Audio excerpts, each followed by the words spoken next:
sabemos que é o pastor da igreja, nós sabemos que é os dirigentes, nós sabemos que é as pessoas que estão à frente do trabalho. E o Senhor Jesus, ele manda essa mensagem, manda essa carta para a igreja, e ele diz que é o amém, a testemunha verdadeira daquele que Deus criou todas as coisas. Aqui nesse versículo nós entendemos que Jesus está falando dele mesmo.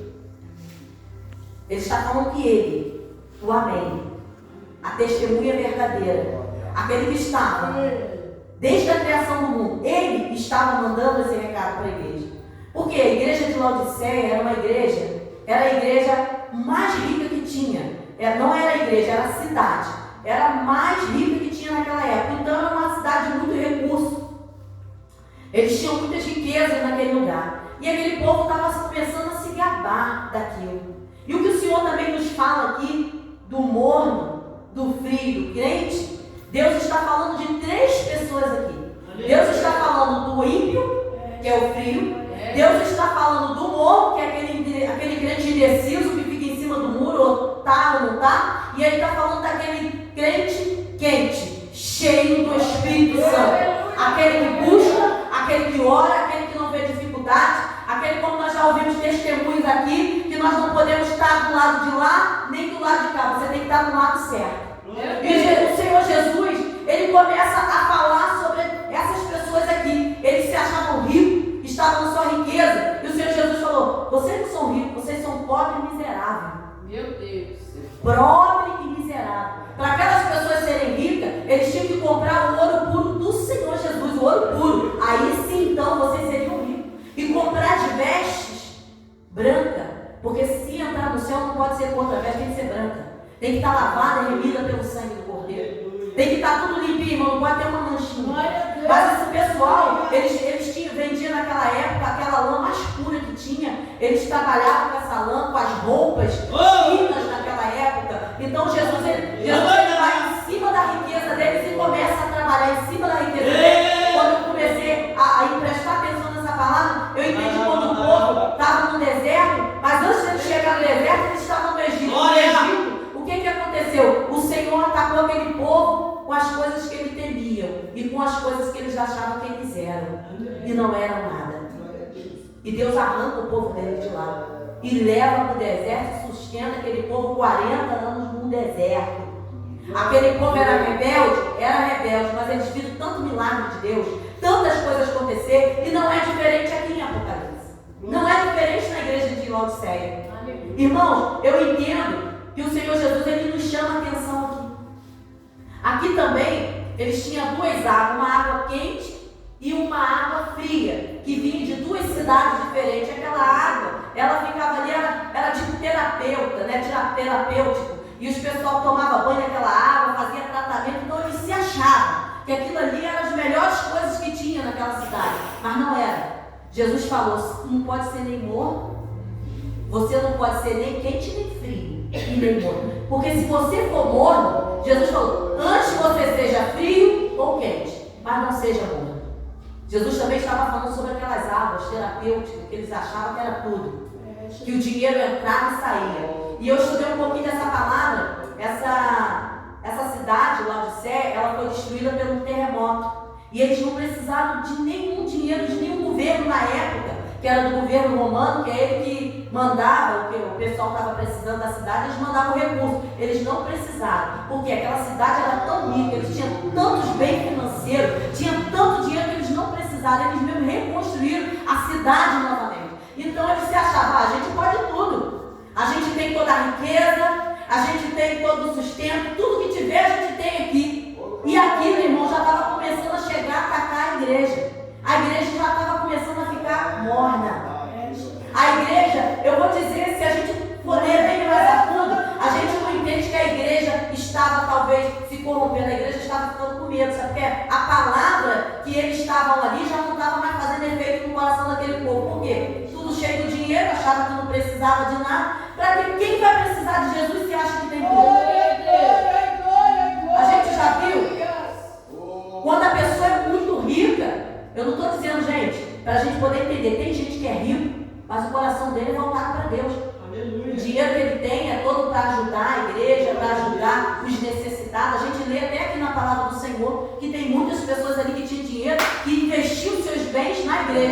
Mas não no caso de Laodiceia. No caso de Laodiceia, o povo já estava totalmente corrompido e coração duro. Nós, para que nós precisamos de Jesus?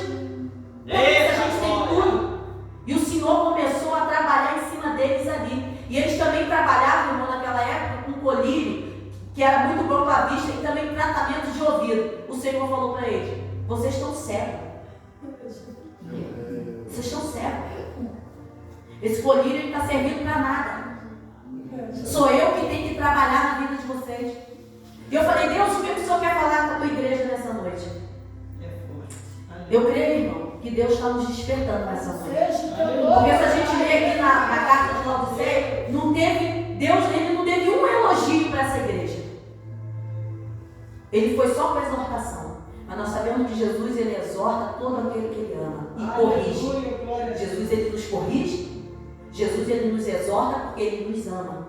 Mas aqui no versículo, irmão, 21, a gente vê que o Senhor Jesus que disse: aqueles que conseguirem, aqueles que lavarem roupa. Porque eu tenho certeza que Deus, quando mandou essa mensagem para o anjo da igreja, que era o pastor, era para despertar a igreja, dizendo: meus filhos, ainda há tempo de se melhorar, ainda há tempo de se curar, ainda há tempo de voltar para trás, arrancar aquilo ali que você fez e consertar e voltar para frente. Dá um tempo na sua vida. Para de fazer coisas erradas.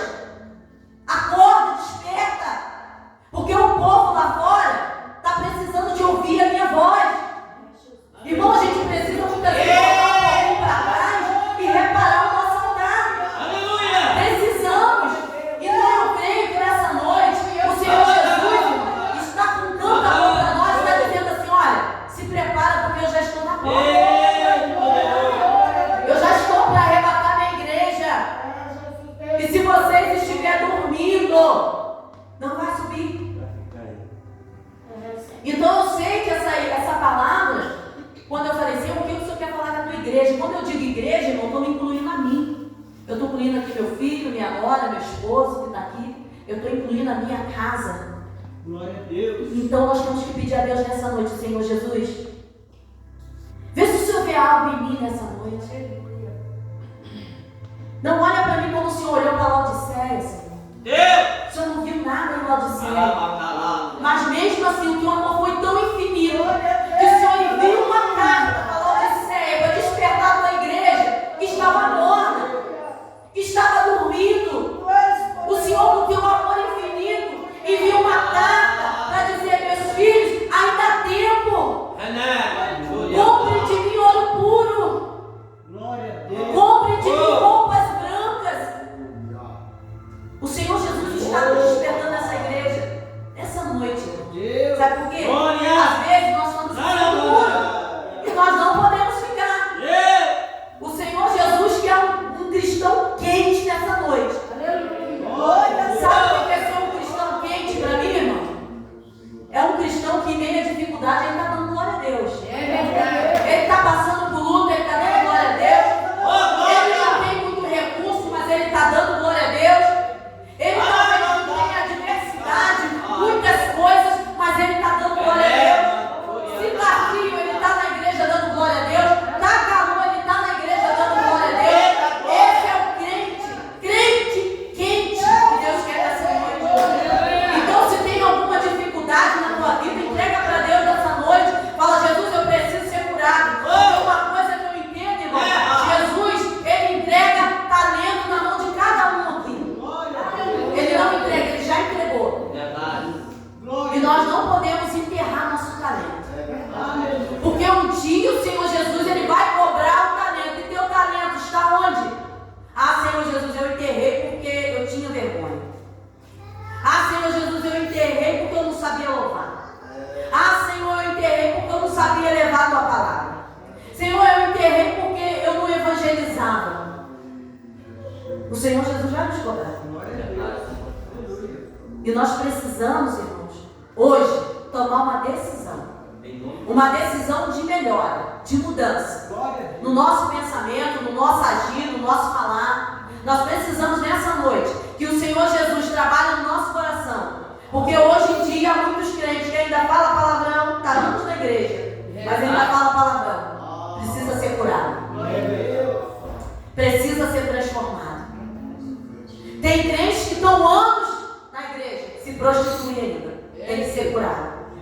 Tem crente que tem anos na igreja, mas não sai da dor da fofoca, não sai da rodinha da fofoca. Precisa ser curado. Sabe por quê? Essas pessoas vão ficar de fora. Glória a Deus. E nós precisamos que nessa noite, se há algo disso em nós, se tem algo em nós que precisa ser mudado nessa noite, essa é a oportunidade. Se tem algo na tua vida, irmão, que tem feito divisão entre você e Deus, trabalha nessa noite. Fala, Jesus, é isso aqui que eu preciso trabalhar. Mas só que eu entendo que nós não temos que ser sinceros com Deus. Se você gosta de uma coisa de Deus que não tem agradado ao Senhor, você fala com Ele. Olha, Senhor, eu adoro uma fofoca. Eu não posso ouvir alguém falar alguma coisa. Meu Deus, mas me dá uma coceira que eu não consigo. Mas eu sei que o Senhor me ajuda. Jesus trabalha na minha vida. A gente precisa ser sincero com Deus. Irmão, eu duvido se Deus não muda o quadro da tua história. Duvido. Pode ser a coisa mais difícil que Deus ele vai mudar. Jesus ele mandou para a igreja de Laodiceia e nós somos a igreja de hoje. Aleluia. Quando Jesus morreu na cruz do Calvário, pensa que ele não estava vendo essa data de hoje? Esse culto de ações de graça, pelo conjunto da igreja. Jesus sabia disso tudo. Ele sabia que aqui teriam pessoas fiéis, pessoas que iam com ele até a morte, sabe, que não negariam o nome dele. E ele sabia que tem pessoas aqui que vão entrar no reino do céu, porque ele falou para Laodiceia, e não é diferente conosco, que nós entraríamos com as nossas vestes brancas diante do Senhor. Não é diferente. Nós temos que colocar também, irmão, a nossa fé em ação, como o pastor Severino falou aqui. Irmãos, a diversidade vai vir na vida de todo mundo. A diversidade vem na minha vida. Eu já estou quase um ano fazendo vários exames, mas só que os médicos, pastor Severino, também não entendem mistério. Eles não conseguem me dar um diagnóstico. Eles falam, é ou não é, e agora? Como é que faz? Volta daqui 3 meses, eu volto daqui 3 meses e nada.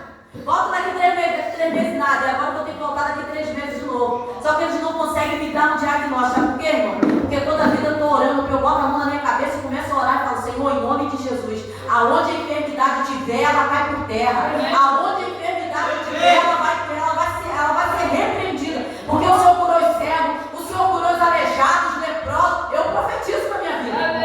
Eu coloco a mão e profetizo. Jesus, muda esse sangue aqui. Esse sangue aqui, o Senhor vai ser purificado com o teu sangue. Irmão, nós temos que ser assim. É verdade. Um cristão quente, cheio do Espírito Santo. Lógico que quando a gente recebe um diagnóstico médico, chega diante do médico, a gente treme mesmo. Qualquer pessoa treme. Qualquer uma. Pode ser um ricão lá de Laodiceia que treme. Mas pode ser a gente que treme também. A gente fica com medo quando a gente recebe um diagnóstico. Mas eu vou te falar. Aquele que está na tua vida é maior do que esse diagnóstico. Ele é mais poderoso que todos. Diz aqui, Ele é mais que todos.